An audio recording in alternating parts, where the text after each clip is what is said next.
पोर्चुगलले game त जित्यो, तर एउटा हार्ट ब्रेकिङ मोमेन्ट पनि थियो त्यसमा, जुन हो डियागो जोटाको 21 नम्बरको जर्सी क्रिस्टियानो रोनाल्डोले लगायो।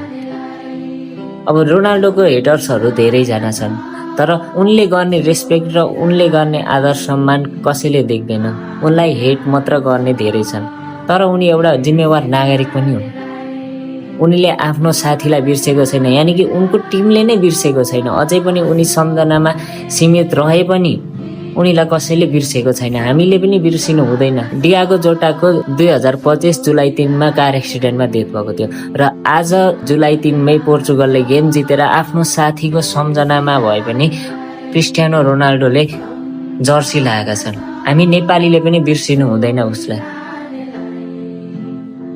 Rest in piece and miss you Diego जोटा।